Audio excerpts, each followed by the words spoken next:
Welcome to my new mini-series, Kay Leen Niou Waxtane, a Wolof phrase that translates to let's talk about it. Get ready for real conversations where we'll unpack personal relationships as well as societal pressures all over some food and drink. Let's go ahead and get into our first question. How has generational trauma impacted your family relationships? And how do you navigate conflicts or disagreements with family members? And so I know that one is going to be like a little bit deep. And so whoever wants to kind of jump in first, like I'll open the floor up to you and then you can go ahead and take it and we'll go from there. I'll go first. So I would say dealing with generational trauma. So personally, I am Christian and I was raised, that was how I was raised. My parents were ministers. And I think for me, and based off some of the things that happen in the Bible, like I can say this is personal, I have dealt with it with prayers. And not just by myself, my siblings, and recognizing certain patterns that we do not want to repeat. I can, remember certain things in my parents, not hold back things, but I'm like, you know what, I don't want to do that, I'm going to handle that better. Mm-hmm. So I would say with prayers, I would say recognizing, and I would say just, agree with my siblings and say, hey, we got to break this. And then conflict. This is an interesting one. Younger me would literally throw a tantrum, go cry in a corner, don't talk to anybody about it. But I would say that I know for a fact that I've done a lot of growing over the past few years, especially since coming into this country by myself, living here. I had to grow, right? So what I do now is I remember, and this is very interesting, I remember I lost my mom when I was 14, and one of the things she said to me in the hospital the day before she died was, I'm scared that people will take advantage of you because you do not know how to handle conflicts, and I need you to speak up, not cry about it. Mm-hmm. So now, over the past few years, I've learned to actually communicate. There's a saying that says, closed mouth doesn't get fed. Mm-hmm. So I have learned to communicate myself. I've also learned to put my foot down, boundaries, because I'm I'm the last of 6. So I'm I know I am the last, but I am also a grown woman. Yeah. I've been living in the United States by myself for 9 years. Jobs, house, made major life decisions, mm-hmm. right? So I've been able to find my voice without being disrespectful.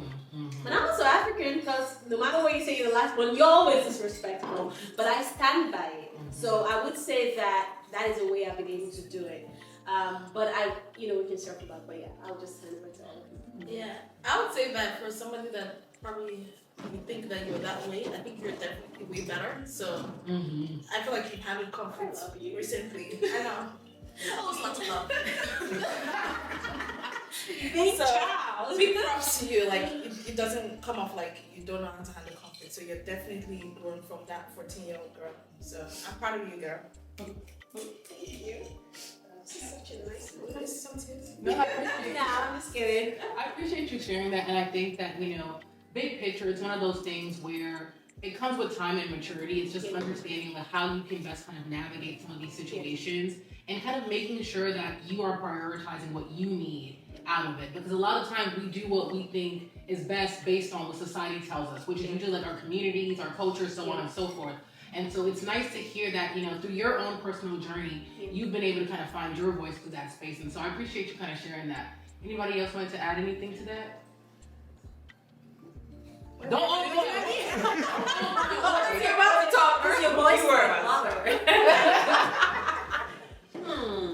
I gotta think about this because I grew up in a Senegalese household, and there's no talking back. There's no, you have to be very respectful. No back talk. No back talk. No nothing. The moment you back talk, that's it. You're done. It's quiet. And I think as an adult, I try to avoid conflict, which is not healthy. Mm-hmm. Right? I'm very nonchalant about it. When it's there, I act like it's not there. When in reality, it's something that we deal with on a daily basis.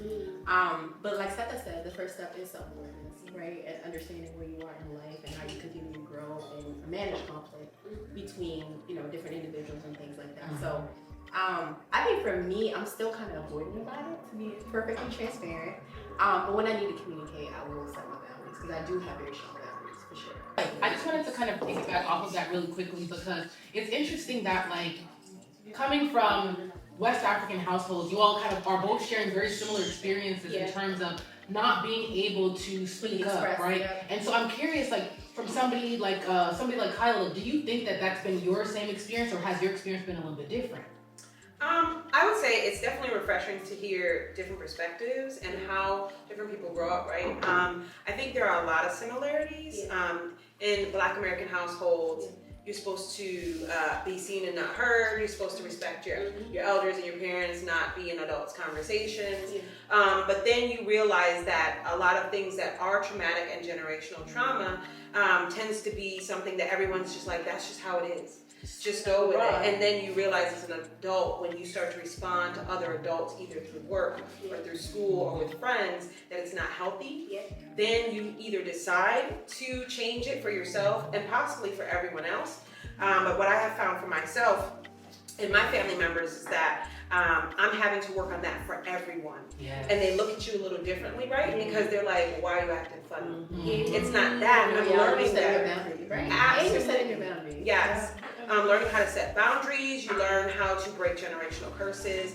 You learn how to interact with individuals even through the tough times when before, like you said, you know, you may have cried. I may have fought, you know? And it's because sometimes you're not going to fight. I may have, you know? I'm going to New York. A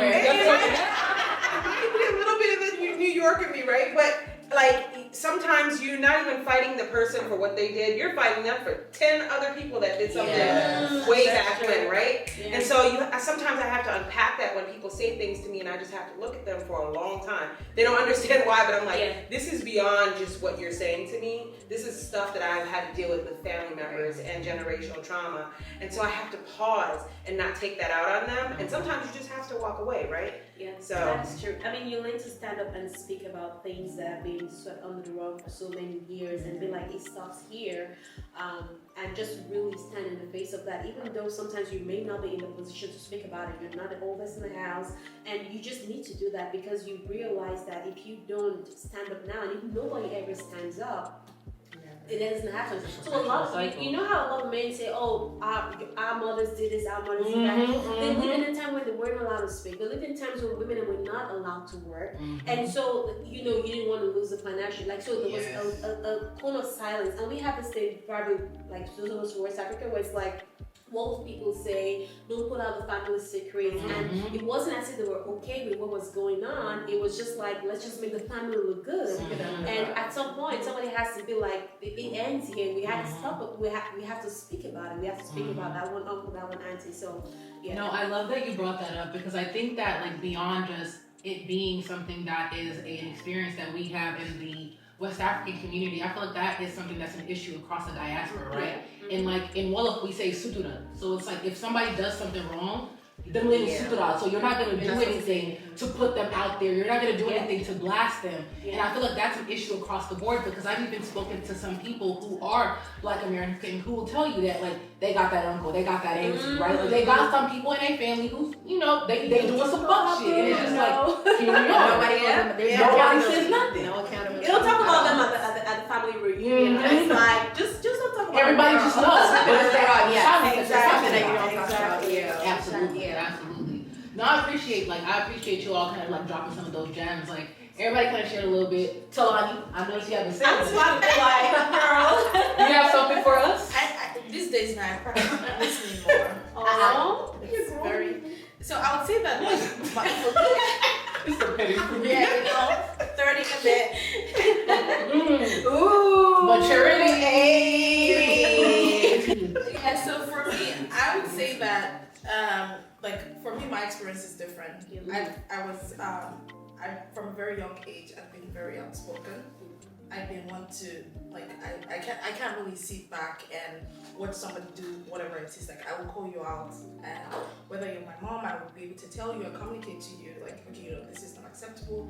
Whether you're my grandma, I'll be able to tell you. So I feel like my experience is different from a lot of people. So I do empathize with people because I do know that even if my experience is different, a lot of people have it differently than me. So I do definitely empathize. Really interesting that you bring up that point because as I'm kind of thinking about it and reflecting on it, it's the fact that when we think about historically, right, like Africa was a matriarchy, and the fact that you're coming up in a matriarchy where it's like your grandma is the one, she like lays the law down and everybody kind of follows suit, and it's like that's how you kind of came up, and that's how shaped how comfortable you are kind of finding your voice, owning your voice rather, whereas the rest of us, how we've kind of shared, we've kind of come up in spaces where it's been a patriarchy. and how it's been a little bit more difficult for us to be able to find our voices and really be able to stand on our own too. So that's a really interesting kind of dynamic that you pointed out, and so I really appreciate you kind of sharing that piece. Yeah, let me blow you guys' mind.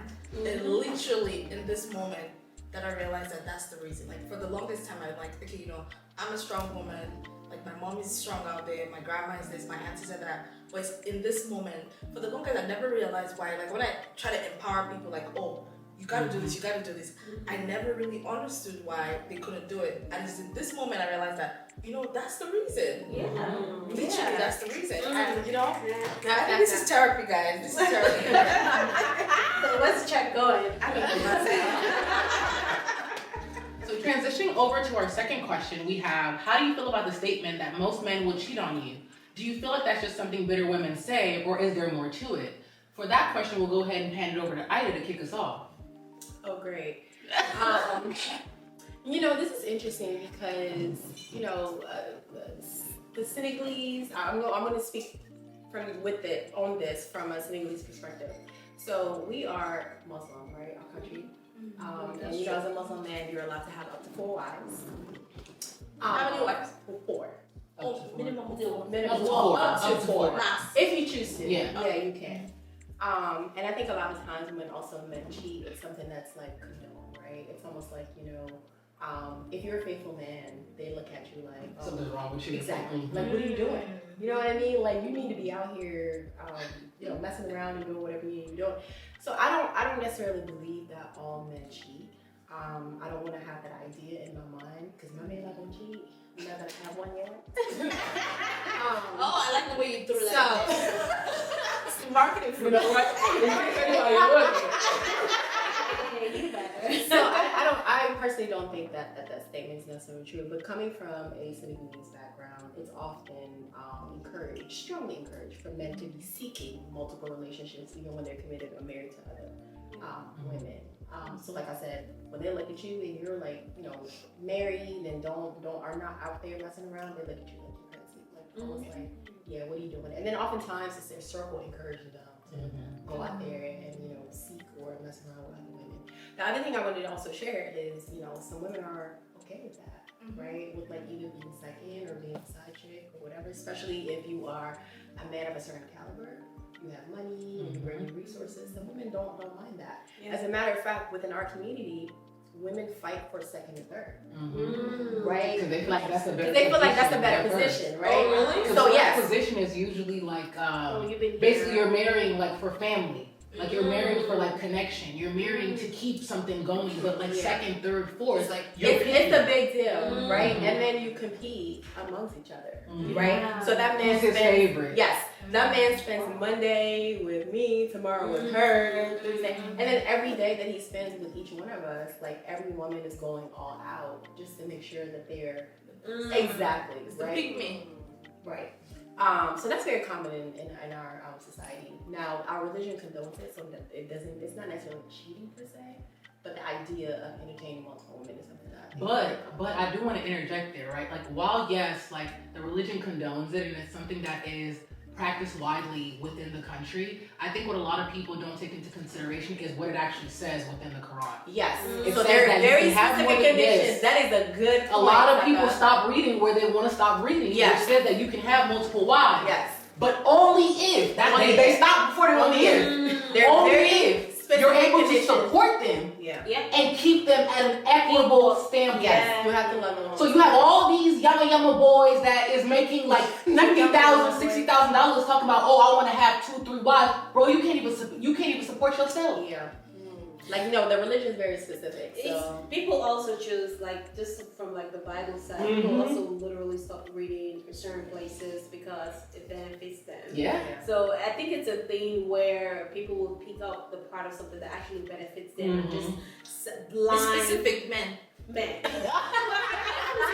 because it's not only about marriage and love, about a whole lot of other stuff, and people will just be like, I'm just not looking at this one.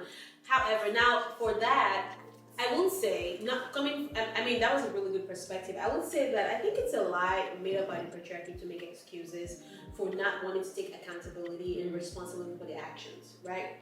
As we know, it's always benefited men. There's nobody can argue this with me, period. Over history has shown time and time again that a lot of laws and a lot of rules and a lot of stipulations benefit men. So now I would speak from my generation, all of that stuff. I do think that that is a way for men to cop out of not taking responsibility, because that is just trash, because you're basically saying I have no self-control, right? I have no respect for my wife. So that means your vows or whatever you said when you met them was a lie. It is impossible to love two people the same way every time, every whatever. And I think it's just the taste of something new. But what you don't realize about the something existing is that this is someone that's shown their loyalty over time and time again. You've gone through some of your best and worst, whatever with them. Because I tell people, we're flawed creatures coming together to try to make something work. There is no perfect person, period. Maybe only Jesus and Muhammad. But there is no perfect person. Which means that you're flawed, they're flawed, you're trying to come together to make it work. So your excuse can be, any excuse doesn't matter. That you want to do because you want to do, you're not content, you're selfish, and you have no regard for your partner. And if that is your reason, it means you have no discipline in the first place, and you have no business being in a relationship. That's why there's polyamory or whatever, where you can go into it with somebody saying, hey, we agree to have multiple partners. But when you're committed to one person, it means you're telling them that it is you and I against the wall, not you against me and multiple women. So I think it's a cop out and it's just trash. Period. So I have a follow-up question for you. Do you, and anybody can answer this, do you guys think that men are naturally polygamous? No. Because I hear that a lot, right? They say that our DNA, well, I don't necessarily agree with this, but I'm just saying what's out there, right? No. Apparently men and women are wired emotionally differently, right? So it is it's impossible. Like, see, I will tell you something, right? In answer to that, multitasking is a scam. Like, literally, the human brain is wired in a certain way. Like, you can't even vacuum and listen to the news at the same time. Not to talk of loving two people at the same time. I still think it's a no, and I still think that it still goes back to the patriarchy. I'm talking all the way back to the head of the church, like in 14, 16 AD or BC or whatever, creating scenarios or whatever that benefit men. Because they were the leaders in the society, they were the ones that had the power. Women were supposed to be heard, to be seen and not heard. So what do you mean? So God was like, oh yeah, I created you, Adam, which is what I'm familiar with. And then, I'm just going to give you a dollop of, being able to love multiple women. And Eve, only husband for life. No. I don't think men are naturally polygamous or anything. I think it's tribe. I think it's BS. And I think it's just what they say to make it sound. And I think it's so sad that a lot of women have come to accept that. They subscribe to there's that thing in an environment where there's shame and you don't want to speak out and you've invested so much and you don't want to lose anything. So you feel like, this person and that person, but no, I still think it's BS. It doesn't mean women don't cheat because they do, but I think it's BS, and I think that's what they do to try to cop out. I agree with you, and the reason why I say that is because even when we're thinking about it from the perspective of the Islamic faith, right? As a woman, when you're getting married, you can go and sit with an imam and y'all can kind of talk through what it is that you are comfortable with and not comfortable with in your marriage. So if you're going into your marriage and you're saying that I'm going into this marriage and I want this to be a monogamous relationship, I'm not going into a polygamous relationship, your husband in front of God is supposed to respect that. Well, they want to eat their cake and have it. Exactly, but there's so many men that go through that process with their wives only to turn around and marry a second, third, and fourth wife when initially with their first wife they said that they wouldn't. But what they do is they test the waters. They see, to your point, whether or not this woman is going to allow it. Like, yes, you said you don't want this. But let me see how it test you real quick. Let me just dip my toe in. And then they will go through the stress of finding somebody new rather than the stress of fixing what they think is broken or anything. And then they're going to tell you, oh, well, my mom did it. My mom went through it. My mom took it from my dad. Exactly. And so, if my mom took it, because it's like, again, I get it. You love your mom, so you want to put her on a pedestal, but your mom is a woman and is a person just like everybody else. No offense, respectfully speaking, if she decided to be a sucker, that's on her. So you cannot turn around and expect other people to then tolerate the same thing just because that's what you came up on. But she probably hated it. Exactly. Nobody wants to so many nobody nobody wants to share that word. I think that let's go back to what you said earlier, which is the Quran says if you're able to manage them the same way, in terms of finances, in terms of showing each person love equally, right? And then you said something like, oh, they see somebody Monday, they see somebody Tuesday.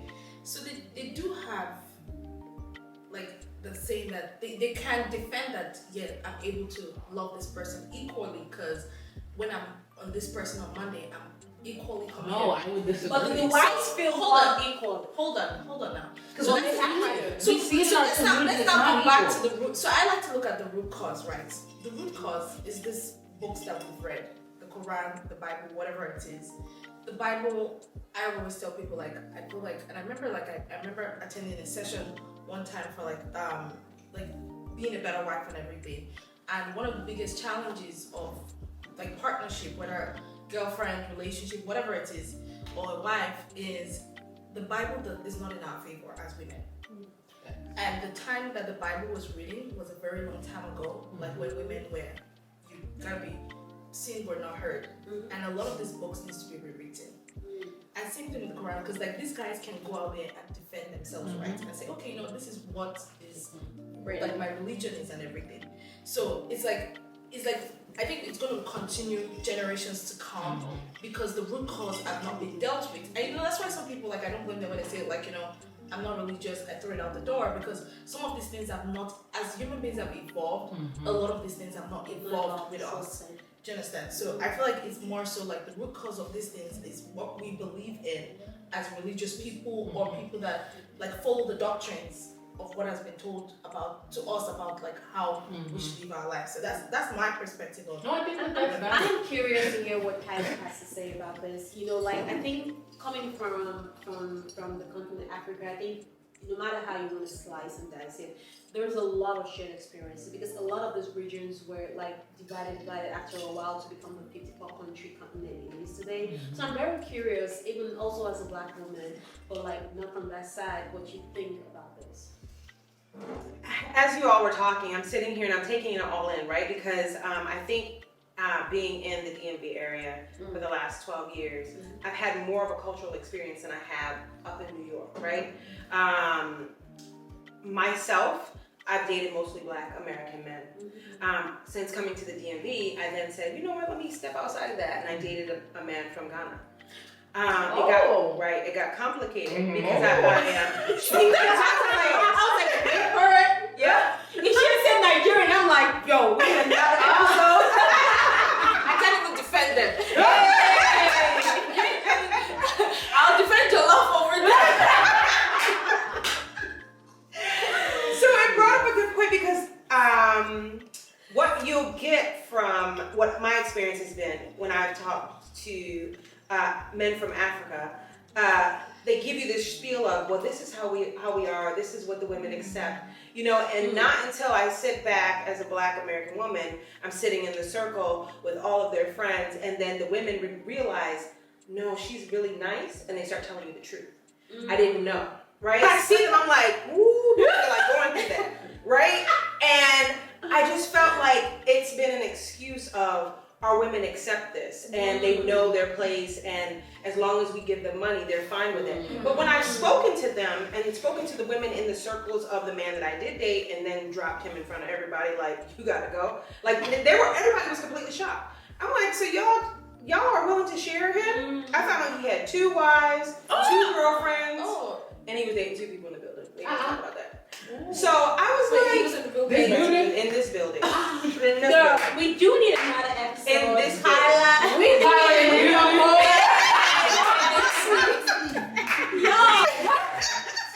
I was just like, his reason was, well, I'm willing to take care of you. As Santa said, where's your income? Because I don't even know how you're spreading out. You didn't even buy your child school supplies. You know what I mean? So it just So he had kids too. He had kids too. And it was just a Did he shock. deny the kids though? He denied the kid at first, and then when yes. So this is a whole nother story. That's the right? bottom It's the bottom of the barrel. Yeah. African men do better. Do better. He denied the kid. Kids. Not denying the kids. He denied Deny the wife with the kids. Wow. The 2 wives. I know this about them, but my jaw's still on the floor. But wait, I'm not done. So I met the other wife, didn't even know that. Wait, I didn't know. He said it was his cousin. But she knew. But her sister told me that was not his cousin, and we were all sitting like having a meal. He said that was his cousin. He was coming to visit. And she played the role nicely. The girl played the role nicely. Where's she from? From Ghana. She played it nicely. The sister had been Demon Kingdom of so it was just like, you know, I'm not gonna lie, it put a bad taste in my mouth. It was very, very frustrating. But I've had those experiences where I've met some men that cheat, right, in America.